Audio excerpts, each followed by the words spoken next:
बोलिए भारत माता की। हाँ जी, नमस्कार, गुड मॉर्निंग। स्वागत है आप सभी का आज के इस धमाकेदार सेशन में। की हालचाल? एकदम बढ़िया, फर्स्ट क्लास। सब लोग एकदम चंगे हैं।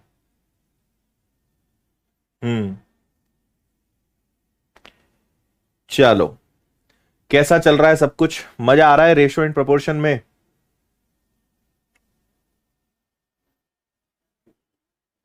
ओके, हाँ जी। राहुल, आपको जन्मदिन की हार्दिक शुभकामनाएं भाई। स्वस्थ रहो, मस्त रहो।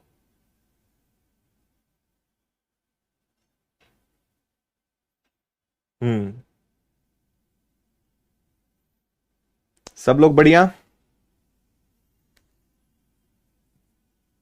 चलिए आ जाओ भाई, तो करते हैं अपने सेशन की शुरुआत।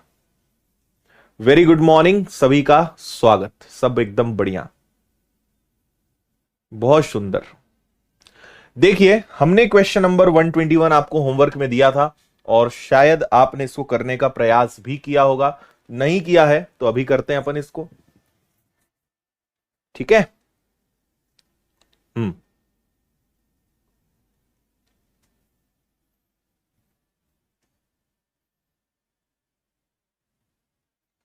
ओके, देखिए, एक कंपनी में महिला कर्मचारियों के लिए पुरुष कर्मचारियों की संख्या का अनुपात 7:5 है। यानी मेन और विमेन का रेशो कितना है? तो 7:5 है। और कुछ नए लोग आ जाते हैं, रखा गया, महिलाओं की संख्या 28 बढ़ गई, तो नया रेशो ये हो गया। नए भर्ती किए गए पुरुष के अगर शुरुआत में कुल 336 लोग थे, शुरुआत में टोटल 336 लोग थे, तो आप क्या करोगे? आप यहां पे 7 + 5 यानी 12 से डिवाइड करोगे तो एक की वैल्यू कितनी आएगी? तो ये हो जाएगा 12 का दुगना 24, 12 का 8 गुना हो गया 96, एक की वैल्यू 28 आ गई। 28 का 7 में गुणा, 28 का 5 में गुणा, तो 5 में गुणा कर दिया तो 140 आ गया। और 7 में अगर आपने गुणा कर दिया, ठीक है, तो 1456 यानी 196 आ जाएगा, है ना? तो आपको पता चल गया कि भैया 196 कौन है? पुरुष है, और 140 महिलाएं हैं। थोड़ा सा प्रश्न को ध्यान से पढ़ना, है ना? कुछ आदमी आए गए, महिलाएं आई गई, कोई दिक्कत नहीं है। बाद में देखो, बाद में मेन और विमेन का जो नया रेशो बन गया वो क्या बन गया? 10:7 बन गया, है ना जी? ये बात ओके है। अच्छा, यहां पे एक छोटी सी गलती मैंने कर दी है। इन्होंने महिलाओं को पहले लिखा है, पुरुष को बाद में लिखा है। देखो, महिलाओं का पुरुष की संख्या से अनुपात, विमेन पहले आएगा, मेन बाद में आएगा, है ना। अच्छा, अब हुआ ये कि 28 महिलाएं और आ गई। देखो महिलाएं पहले से कितनी थी, 196 महिलाएं पहले से थी, 28 और आ गई, तो 8 और 6 14, 9 2 11 12, और ये अब महिलाओं की संख्या कितनी हो गई जी, महिलाओं की संख्या अब 224 हो गई। पहले 196 थी, 28 और आ गई, तो महिलाओं की संख्या कितनी हो गई, 224 हो गई, है ना। अब मुझे बताओ कि 7 की वैल्यू अगर 224 है, 7 बराबर 224, तो 1 बराबर क्या, 7 3 जा 7 2 जा, 32 का 10 में गुणा करिए, तो अब आदमी कितने हो गए जी, आदमी हो गए 320, है ना। तो आदमी पहले कितने थे, आदमी अब हो गए 320, पहले थे मात्र 140, तो 0 गया, 12 में से 4 गया, 2 में से 1 गया, 180 आदमी और आए होंगे, यह आपका आंसर है। बहुत ही नन्ना मुन्ना सवाल था, शायद आप समझ पाए होंगे।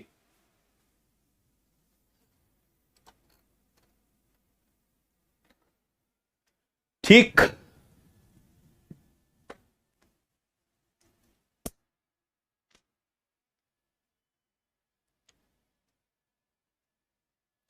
हाँ, पहले महिलाएं 196 थी, 28 और आ गई, 224 हो गई।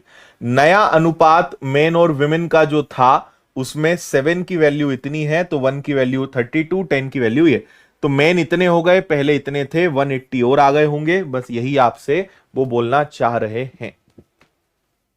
क्या बात समझ में आ गई, ओके है, सब कुछ ठीक है। अगला,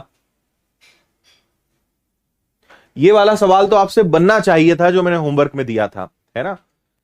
अगर आपने शुरू से इस चैप्टर को पढ़ा है तो, और नहीं पढ़ा है तो पढ़ने की कोशिश करें, लेकिन रेगुलर रहिए, बहुत ही ज्यादा जरूरी है।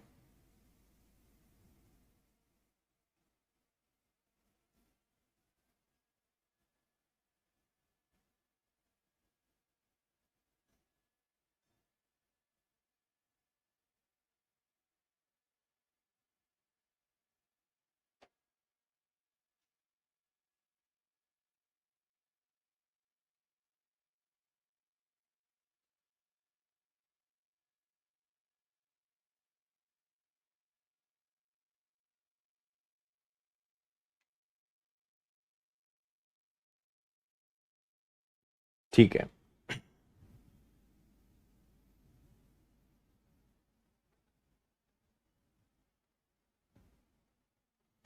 आइए।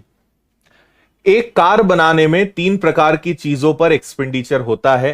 पहला कच्चा सामान, दूसरा मजदूरी, तीसरा अन्य खर्चा। इन खर्च का अनुपात 4 3 और 2 है, तो पहले वाला खर्च 10% बढ़ जाता है, दूसरा वाला 8% बढ़ जाता है, तीसरा 5% कम हो गया, तो कार की कुल कीमत पर क्या फर्क पड़ेगा। देखो, 3 प्रकार की चीजें हैं। कच्चा सामान, इसको इंग्लिश में कहेंगे रॉ मटेरियल, फिर दूसरा मजदूरी यानी लेबर, और तीसरा अन्य खर्चा यानी मिसलिनियस। और ये किस रेशो में है, 4 3 और 2 में। अब यहां पे आपसे बोला है कितना फर्क पड़ेगा, तो मेरा छोटा सा आपको सजेशन है कि आप यहां पर इसको कुछ मान लो। तो आप ऐसा करो, इसको 400 मान लो, इसको 300 मान लो, इसको 200 मान लो, है ना। तो टोटल आपका खर्चा कितना हो गया, आपका खर्चा 900 हो गया। अब देखो, ये बढ़ गया 10%, 400 का 10% होता है 40, तो नया हो गया 440। ये वाला बढ़ गया 8%, 8% बढ़ गया, 8 तिया 24, यानी ये 24 बढ़ के कितना बन जाएगा, 324, है ना। और ये वाला 5% कम हो गया, तो 5% कम हो गया, यानी इसका 5% निकालोगे तो 10 कम हो गया, तो ये हो गया 190। अब इन तीनों को जोड़ो, ठीक है। तो आपका पहले का खर्चा कितना था, 900। अब जब आपने इनको तीनों को जोड़ा, 4 3 7 8 9, इनको जोड़ रहे हो तो 954 आ रहा है ना। तो पहले आपका खर्चा जो था वो 900 था, जो अब क्या हो गया है, 954 हो गया है। तो कितना बढ़ गया भैया, आपका खर्चा बढ़ गया 54, किस पे बढ़ा, 900 पर, मल्टीप्लाई बाय 100, आंसर इज 6%। 6% की ग्रोथ हो गई, इंक्रीमेंट हो गया एक्सपेंडिचर पर। तो ये तरीका करने का सबसे सही होता है। कुछ भी मान सकते हो आप, है ना, 40 मान लो, 400 मान लो, 4000 मान लो, कुछ भी मान लो, फर्क नहीं पड़ता, है ना। 10% तो 400 का 10% 40, 440। 300 का 300 का 8% कितना होता है? 24, 324। 200 का 5% 10 होता है, 10 माइनस करा तो 190, 954 विच वॉज 900। सो 54 का इंक्रीमेंट ऑन 900 मल्टीप्लाई बाय 100, 6% की ग्रोथ।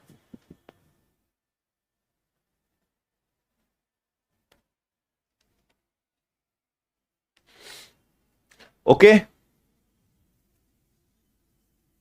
चलिए आगे बढ़ा जाए।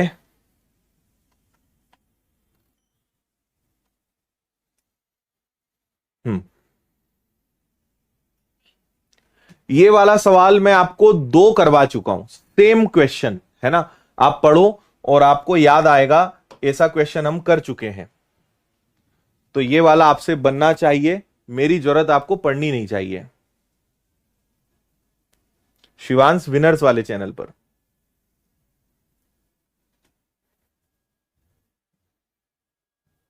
हम्म,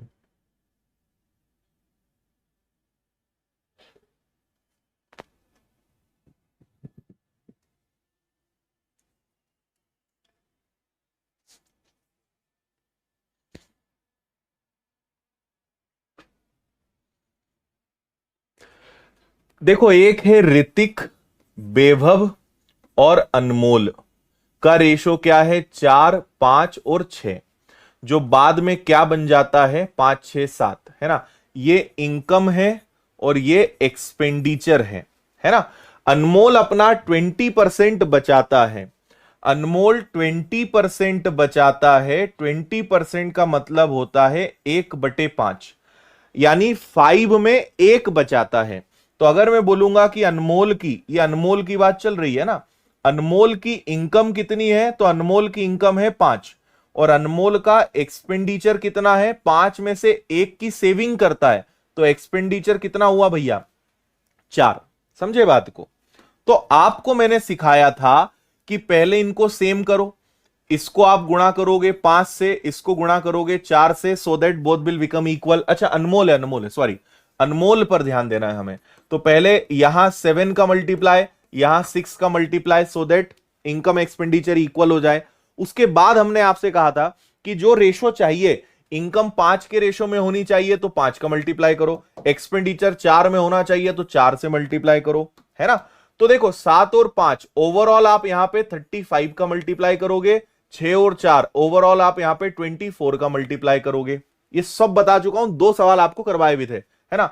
35 का 4 गुना कितना होता है? 35 का 4 टाइम्स होता है 140, और 24 का 5 गुना होता है 120। बचेगा आपके पास कितना भैया? 20। 20 किसी ऑप्शन में नहीं है, कोई तकलीफ नहीं है। 35 का 5 गुना कितना हो जाएगा? 15, 25 यानी 175, और 24 का 6 गुना कितना हो जाएगा? 144। तो बचेगा 1 और यहां 31, यही आएगा क्या? ठीक है। और क्या है? 35 का 6 गुना यानी ये हो जाएगा आपका 210, और 24 का 7 गुना 14 और 28 यानी 168। तो ये कितना आ जाएगा? 70, 40 और 2 42। यही आंसर है क्या? 20, 31, 42। हम्म, ठीक है।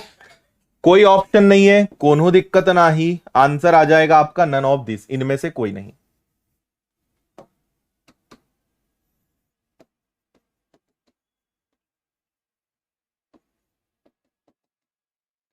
ऐसे दो सवाल मैं आपको 2-3 दिन पहले ही करा चुका हूं, तो मैंने आपको सब बातें बताई थी कि इनको इक्वल क्यों करते हैं, 5 का मल्टीप्लाई क्यों, 4 का क्यों, और ऐसे दो सवाल करवाए थे। तो ये तो अब आपसे बनना चाहिए, बजाय ये पूछने के कि सर फिर से बताओ कैसे किया। कोई नहीं बताएगा आपको इतनी बार।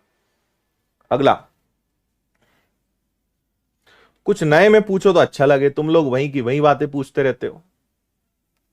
ये भी सेम क्वेश्चन है, एकदम सेम है।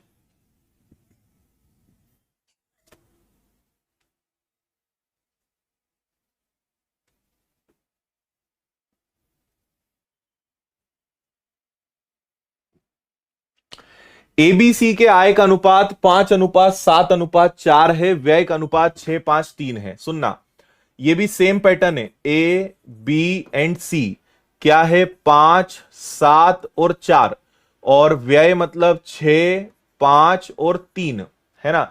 ए 20% बचाता है। वापस से देखो, ए की बात चल रही है, इनकम क्या मानी जाएगी 5, एक्सपेंडिचर क्या माना जाएगा 5 में से एक सेविंग है तो ये 4, और ए की बात चल रही है तो ए को इक्वल करोगे, इसको 6 से मल्टीप्लाई, इसको 5 से मल्टीप्लाई, सो दैट इक्वल बन जाएंगे।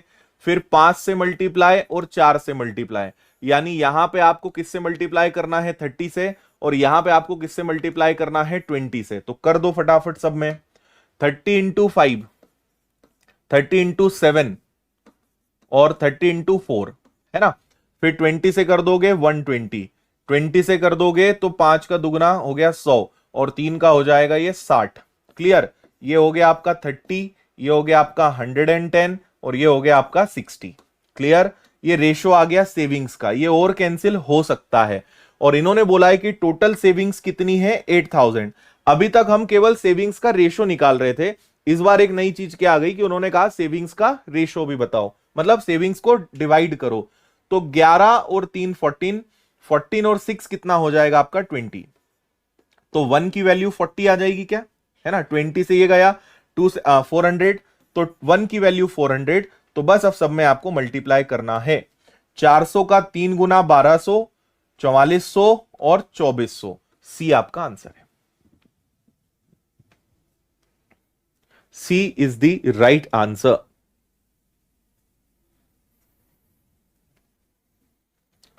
हाँ, जिसकी बात होगी उससे करेंगे ना। अगर बी वाले का बोलेंगे तो बी को एडजस्ट करेंगे, सी को बोलेंगे तो सी को करेंगे। उन्होंने ए को बोला तो हमने ए को एडजस्ट किया। ठीक है,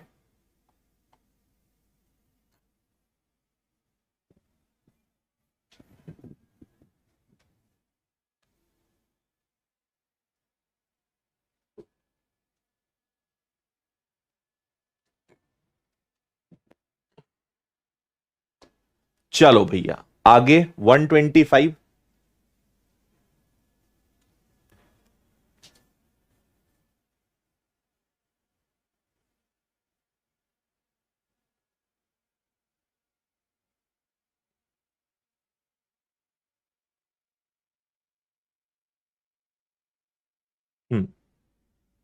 अच्छा राजेश, बिल्कुल इस, बस अब ज्यादा नहीं बचा है, काफी सारी चीजें हो चुकी हैं। कुछ और आपको अपडेटेड क्वेश्चंस और कराने हैं प्रीवियस ईयर्स एग्जाम्स के। सर जी आप मैजिक करते हैं। हाँ अगर मैथ्स को आसान बनाना, सेकंड्स में हल करना मैजिक है तो हाँ, हम मैजिक करते हैं।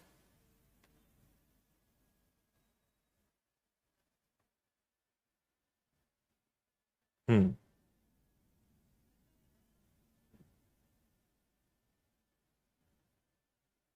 ऐसा नहीं है अभियांश, हर एक का नाम लेना संभव नहीं है भाई।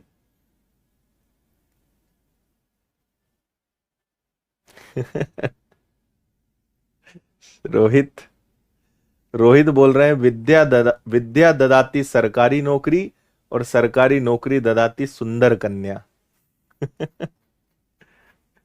विद्या ददाती विनयम।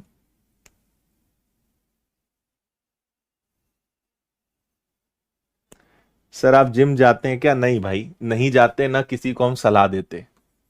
देखो, ए और बी की आय का अनुपात, ratio of income of A and B is 2:3, 2:3 है ना जी। फिर क्या बोल रहे हैं, आगे बोल रहे हैं उनके व्यय, ए और बी के व्यय, व्यय मतलब हो गया एक्सपेंडिचर, खर्चा का अनुपात कितना है 1:2। बी के व्यय का 90% ए की आय के बराबर है। ए और बी, बहुत गजब घुमाया है प्रश्न में, मजा आ जाएगा आपको। हम्म,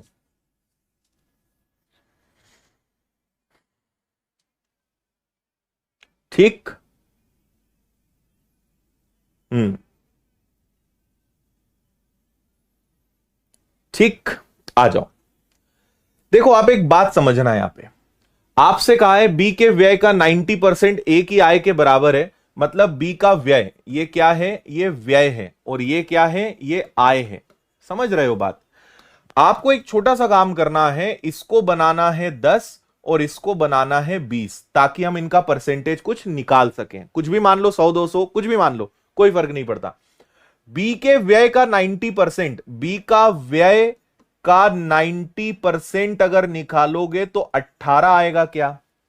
बी के व्यय का 90% कितना आएगा भैया? 18 आएगा।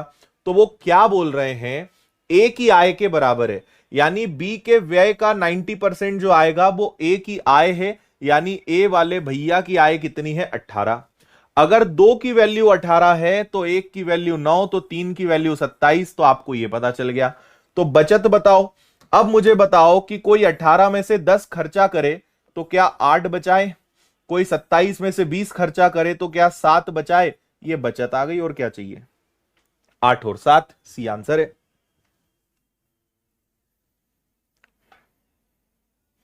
हम्म। शिवराज ने आगे जोड़ा है, एंड सुंदर कन्या ददाती बहुत टेंशन। ये अच्छा बनाया तुम लोगों ने ना।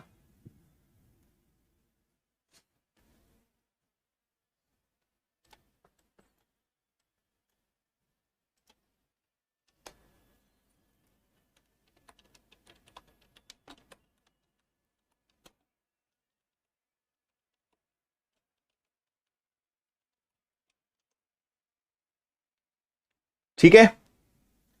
10 और 20 क्यों लिया? क्योंकि 1 और 2 था। आप 100 200 ले लो, 1000 2000 ले लो, 5000 10,000 ले लो, कुछ भी ले लो, जो आसान है भाई। 20 का 90% निकालना है, 2 का 90% निकालते तो 1.8 आता। तो हमने कहा यार 20 ले लो, ताकि दशमलव में ना आए, तो आपको कंफ्यूजन नहीं होगा। और जो 18 है वो इसकी आय है। 2 बराबर 18, 1 बराबर 27। 18 में से 10 गए 8, 20 27 में से 20 गया 7।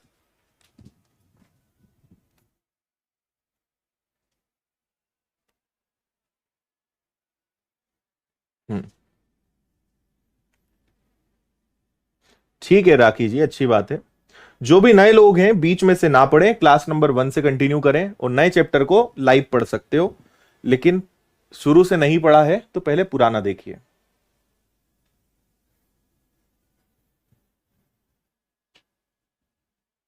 हम्म।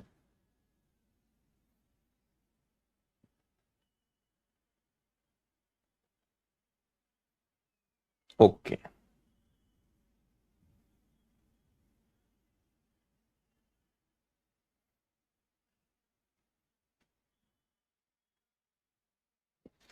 सर ऑफलाइन कोचिंग के टीचर्स आपकी पीडीएफ से पढ़ाते हैं? अच्छा प्रमोद, जानकारी देना हमें जरा, हम भी तो देखें भाई कौन पढ़ा रहा है। ठीक है, मुझे बताना, मेल करना। मेरा एक नंबर है, जो आप अपने सिलेक्शंस की खुशखबरी या कोई ऐसी खास चीजें आपको अगर शेयर करनी है तो आप इस पे मुझे व्हाट्सएप भी कर सकते हो। लेकिन इस पे हर एक को जवाब देना असंभव है, क्योंकि ये नंबर हर बच्चे के पास है। तो आपको कभी कोई चीज मुझे शेयर करनी हो तो यहां कर देना, जब भी मुझे टाइम मिलता है मैं उसमें देख लेता हूं। 8889995567 है ना। कल को आपका सिलेक्शन हो जाएगा तो आप यहां पे मुझे व्हाट्सएप करोगे, फिर मैं आपको मेरा पर्सनल नंबर दूंगा, फिर अपन लोग बात करेंगे, मिलेंगे, है ना। फिर हम आपको गिफ्ट देंगे, आपको इंदौर बुलाएंगे।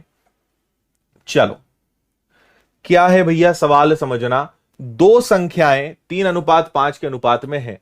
यदि प्रत्येक में से 13 घटाया जाए तो नई संख्याएं 10 और 21 के अनुपात में प्राप्त होती है। कुल संख्याओं में 15 जोड़ दिया जाए तो संख्याओं के बीच का अनुपात क्या होगा? क्या यहां पे आप क्रॉस मेथड लगा पा रहे हैं? क्रॉस मेथड लगा सकते हो क्या, ये बताओ। हम्म। अच्छा, बालाघाट में आपके ही नोट्स से पढ़ाते हैं? अच्छा जी। हर क्वेश्चन में अलग अलग कंसेप्ट लगता है, हाँ जी बिल्कुल। हर सवाल अलग है तो कंसेप्ट भी अलग अलग होगा। देखो 3:5 है, 13 घटाया तो 10:21 हो गया, क्योंकि आपने इसमें से भी 13 घटाया, इसमें से भी 13 घटाया। क्रॉस मेथड लगा लो, है ना भाई। 3:5 में था, 13 13 घटाया, 10 और 21 बन गया। जल्दी से क्रॉस मेथड लगा के बताओ क्या आएगा। ये हो गया 21 का 3 गुना 63, 10 का 5 गुना हो गया 50, अंतर आ गया 13 का, है ना। फिर यहां 13 है तो यहां अंतर कितने का है, 11 का है। 13 11 कितना आ जाएगा, 13 गुणा 11 लिख लो आप। तो 13 में 11 का गुणा करेंगे, ये सब बता चुका हूं मैं आपको पहले। 13 से 13 गया, एक की वैल्यू कितनी आ गई भैया, 11। एक की वैल्यू 11, तो एक संख्या रियल में 33 है और एक संख्या रियल में कितनी है जी, 55 है। एक संख्या 33 है, एक संख्या 55 है। अगर कुल संख्याओं में 15 जोड़ दिया जाए तो उनका अनुपात क्या होगा, इसमें भी 15 जोड़ दो, इसमें भी 15 जोड़ दो, तो ये क्या बन जाएगा 48 और ये बन जाएगा भैया 70, है ना। अब काटापीटी कर दो, तो 2 से उड़ा दो 24 बार, 2 से उड़ा दो 35 बार, तो आपका आंसर कितना आ गया, 24:35। Option D. बताओ। हम्म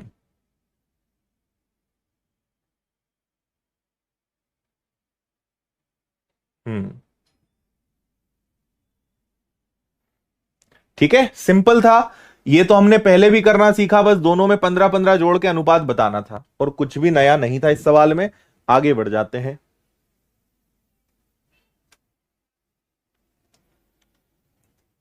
देख लो इसको।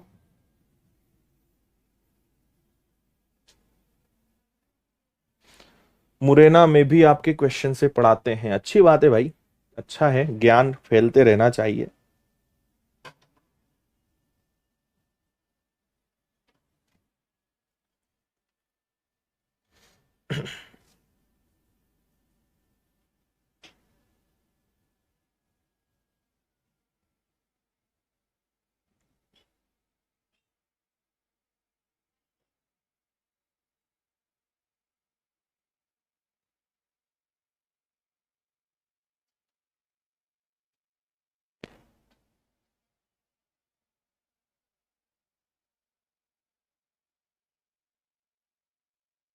चलो हो गया।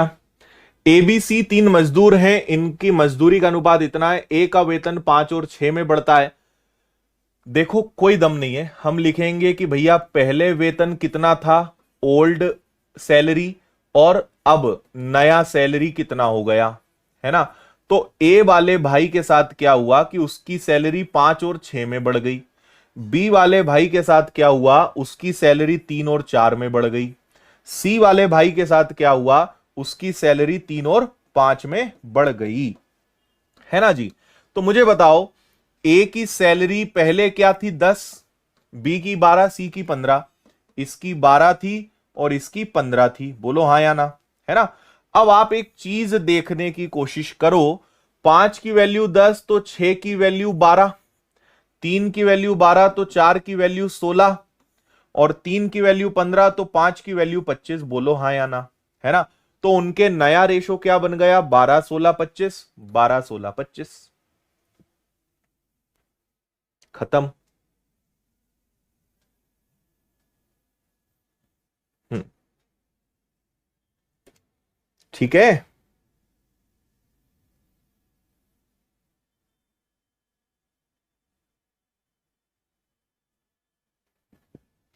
बस और कुछ नहीं था भाई, पहले उसका रेशो 5 था अब 6 हो गया, पहले सैलरी 10 थी अब 12 हो गई, पहले 12 थी अब 16 हो गई, पहले 15 थी अब 25 हो गई, 12-16-25, ये नया रेशो बन गया।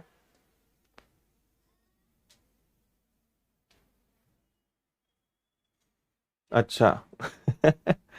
ब्यावरा में आपके नोट से पढ़ाते हैं और बोलते हैं कि ये कहीं नहीं मिलेगा। अब तो बच्चों के हाथ में किताब है, अब तो तुम ही बता देना कि सर आप आदित्य सर की किताब से पढ़ा रहे हो, कम से कम इस बात को एक्सेप्ट तो कर लो।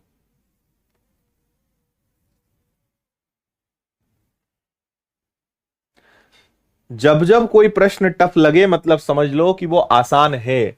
टफ आपका दिमाग बोलता है कि ये टफ है, करने के पहले, पढ़ने के पहले मत सोचा करो कुछ भी। एबीसी के बैंक बैलेंस का अनुपात 10-12-5 है। बी अपने खाते से सी के खाते में 60,000 ट्रांसफर करता है, उसके बैंक बैलेंस का नया अनुपात 10-9-8 हो जाता है। ए का बैंक बैलेंस क्या है, देखो भैया, एक ए है, एक बी है, एक सी है। रेशो कितना है, 10, 12 और 5, है ना।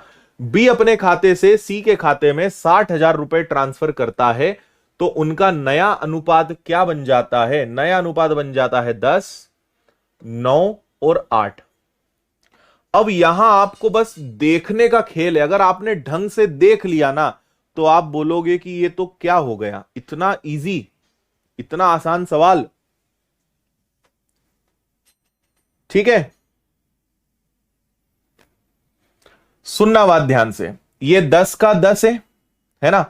आप अगर देखोगे 10, 12 और 5 का योग करोगे तो कितना आ रहा है, 27। 10, 9 और 8 का योग करोगे तो कितना आ रहा है, 27। बोलो हाँ या ना, है ना, 27 है। अब ध्यान से देखो, बी ने पैसा ट्रांसफर करा सी को, बी ने सी को ट्रांसफर करा, तो बी के पास 12 था, 9 हो गया, यानी 3 कम हो गया। और सी के पास, आप ऐसे समझो, 12 से 9 हो गया यानी 3 की कमी, और 5 से 8 हो गया यानी 3 बढ़ गया। तो इधर की 3 की कमी आई, उधर 3 जुड़ गया। तो बी ने अपने में से 3 हिस्से सी को दे दिए। तो बी ने सी को कितना दिया, 3, जबकि रियल में कितना दिया, 60,000। तो एक की वैल्यू कितनी आ गई भैया, 20,000। बी ने सी को 3 दिया ना, खुद से 3 हिस्से निकाल के उसको दे दिए, तो एक की वैल्यू 20,000 आ गई।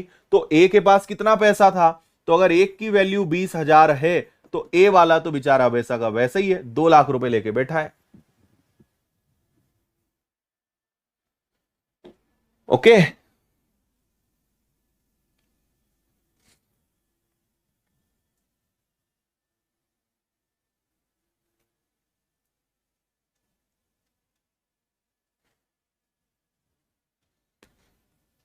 हम्म।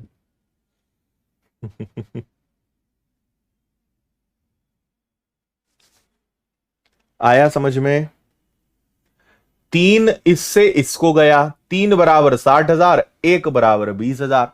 10 का गुणा कर दो, ए वाले भाई साहब के पास 2 लाख रुपए।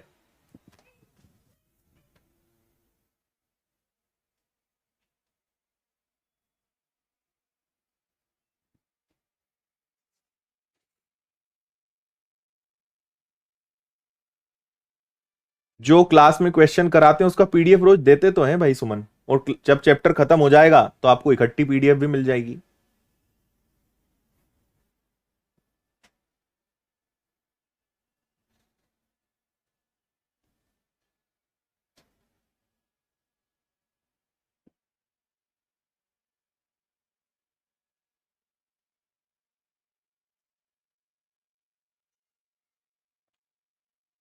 पढ़ो, पढ़ने पे ध्यान लगाओ अब जरा।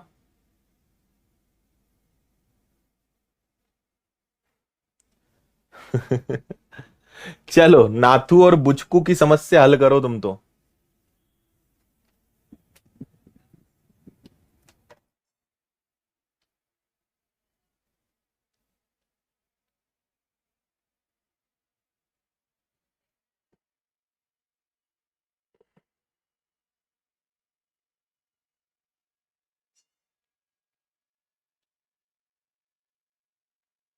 हाँ जी, ये वाला क्वेश्चन ऑप्शन से करने में ही भला है।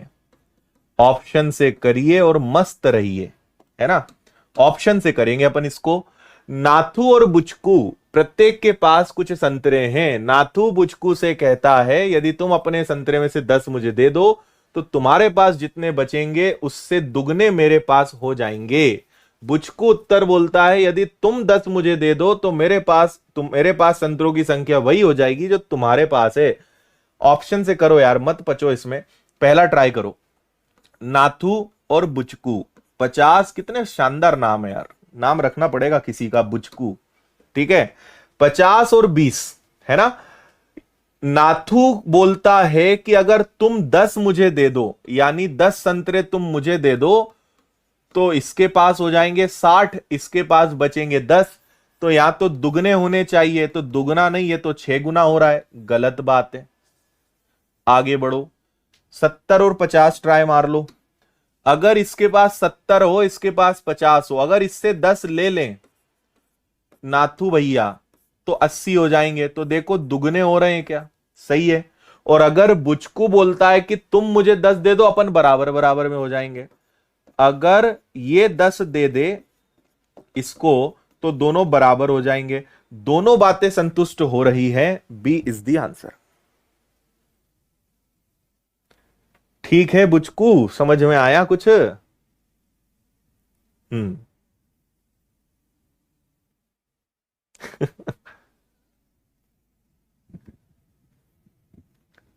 बताओ, ठीक है बात?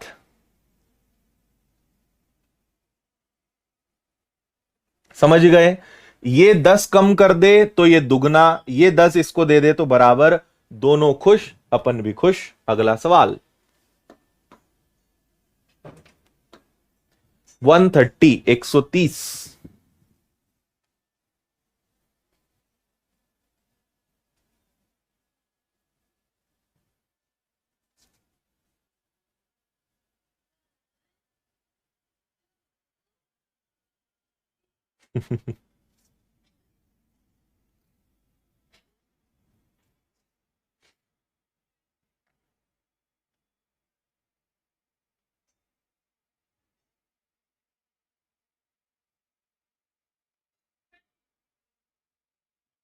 बताओ भैया।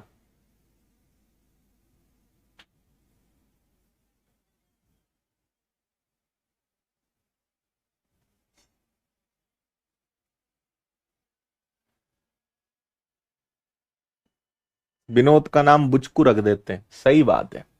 दो टोकरियों में 640 संतरे हैं, पहली टोकरी से 1/5 दूसरी में डाल दें तो दोनों की संख्या बराबर हो जाती है। पहली टोकरी में कितनी संख्या थी? देखो एक बात बताओ, एक रेशो आएगा पहले का और एक आएगा बाद का। एक आएगा ओल्ड रेशो, एक आएगा न्यू रेशो, है ना? तो आपसे बोल रहे हैं कि अगर 1/5 उठा के दूसरी टोकरी में डाल दें, 1/5 का मतलब समझते हो? 1/5 का मतलब कि मान लो यहां पे 5 है, तो 5 का 1/5 उठा के अगर दूसरी टोकरी में डाल दोगे तो 5 में से एक चला जाएगा, तो यहां क्या बचेगा? 4। और जब दूसरी टोकरी में डालोगे तो बराबर हो जाएंगे, यानी इधर भी 4 आ जाएगा, है ना? तो आपने इधर 1 दिया तो 4 आया, यानी पहले यहां 3 रहा होगा। खेला समझ में आया तुम्हें?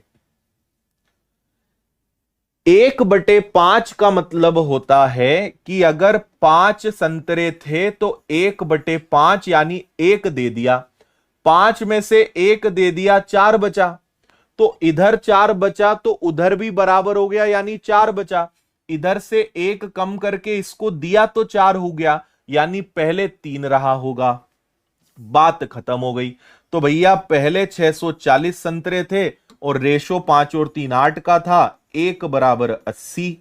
तो पहली टोकरी में कितने संतरे? ये पहली टोकरी, ये दूसरी टोकरी, भाषा का खेल है। 5 का गुणा कर दो, पहली टोकरी में 400 संतरे, 400 आंसर आ गया आपका। कुछ समझे?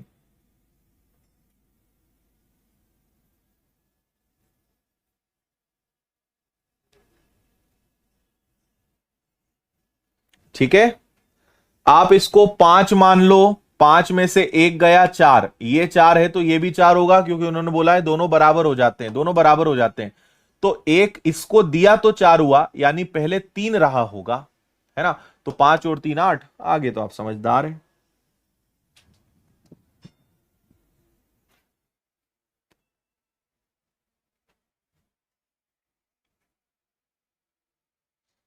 अच्छा जी।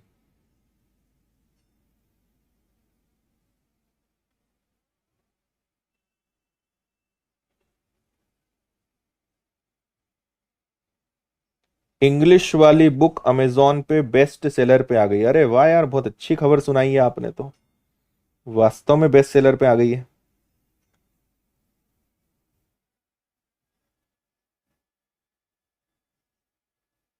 बहुत बढ़िया।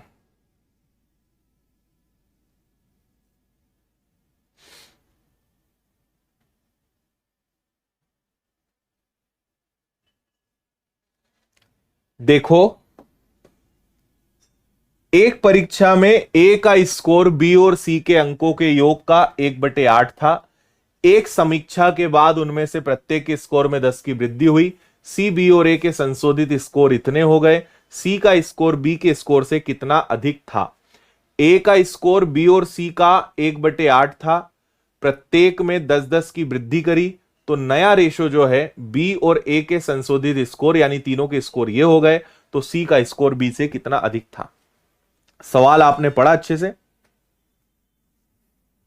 फ्लिपकार्ट पे नहीं है, आ जाएगी बुक, डोंट वरी।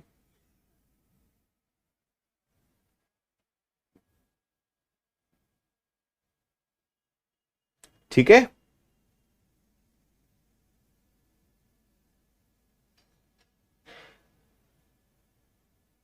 चलो, बहुत ही अद्भुत और बेहतरीन तरीके से अपन इस सवाल को करेंगे। सुनना बात को, ए का स्कोर बी और सी के स्कोर का 1/8 था, यानी अगर ये 8 थे तो ये 1 था, है ना।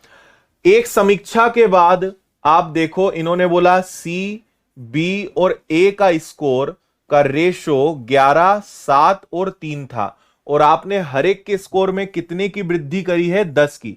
अगर सबका स्कोर 10-10 बढ़ा दिया जाए तो नया रेशो ये बन जाता है। देखो, ए, बी और सी का 1/8 है, अगर ये 8 है तो ये 1 होगा। अब देखो, यहां ए है तो यहां ए को ले लो, यहां बीसी है तो यहां पे आप बीसी को ले लो। 11 और 7 कितना? 18। अब मुझे बताओ, ए में कितने की वृद्धि करी होगी? 10 की।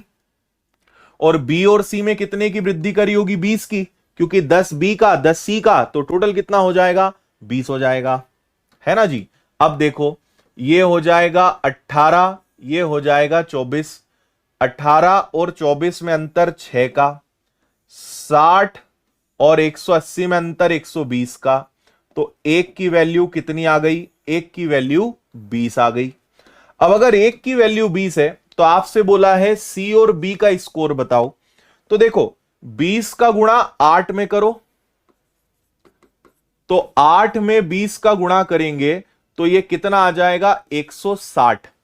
इस 160 के अंदर बी और सी दोनों हैं, लेकिन कौन कितना है नहीं पता, है ना। और आपको एक चीज और पता है, अच्छा, ये तो पहले वाला रेशो हो गया, ये तो ओल्ड रेशो हो गया, तो नए में दोनों में 20-20 जुड़ेगा, यानी आज की डेट में दोनों का टोटल कितना रहा होगा? 180, है या ना। दोनों का टोटल कितना होगा? 180 होगा, ठीक है। ये पुराना है, मतलब जब ये था, एक की वैल्यू 20, 8 बराबर 160, फिर आपने दोनों को 10-10 दिया, तो आपने दोनों को 20 दिया, तो अब उनका टोटल क्या हो गया? अब उनका टोटल 180 हो गया। अब इसको बांट लो इस अनुपात में, कौन से वाले में? इसमें, है ना। तो अब हमें केवल बी और सी से मतलब है। केवल किससे मतलब है? बी और सी से। तो बी और सी कितना है? यहां पे बी और सी है 11 और 7, यानी इसको 18 से भाग देंगे। और आपसे बोला है दोनों का अंतर कौन किससे अधिक है, तो दोनों में अंतर कितने का है? 4 का। तो आप यहां किससे गुणा करेंगे? आप यहां 4 से गुणा करेंगे, तो आंसर कितना आएगा? 40। समझ में तो नहीं आया आपको?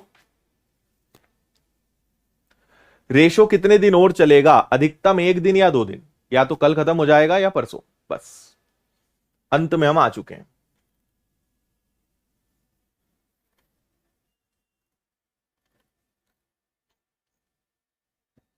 ठीक है बात?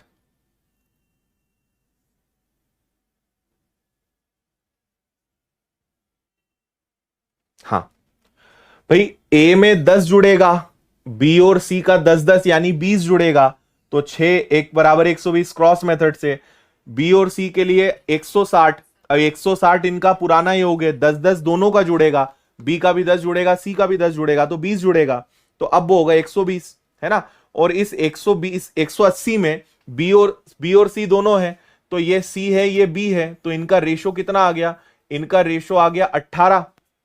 पहले 18 में डिवाइड करो, फिर उन्होंने बोला कौन किससे कितना अधिक है। जब भी अधिक या कम की बात होती है तो हम हमेशा डिफरेंस लेते हैं, अंतर लेते हैं।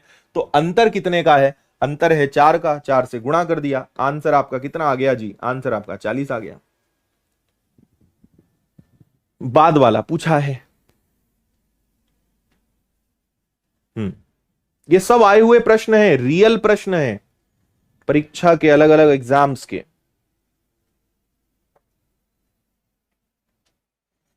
इतना डिटेल में कहीं नहीं पढ़ा सर, अद्भुत।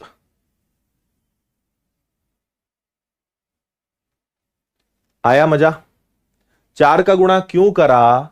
हे प्रभु आनंददाता, ये C है ये B है, तो इनका योग कितना है? 180।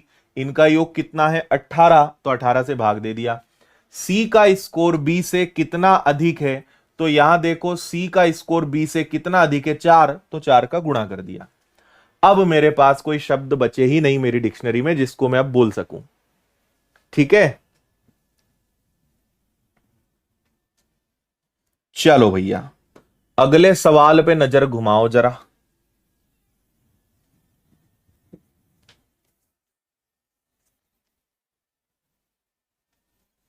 अच्छा ऋषभ जरूर जरूर।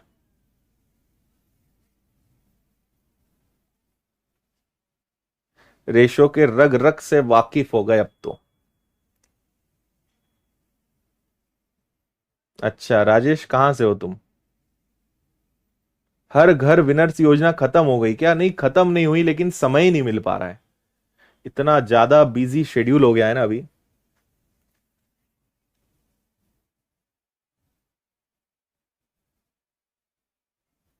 सर आपसे पढ़ने के बाद कोचिंग जाना बंद कर दिया हमने तो। बहुत बढ़िया।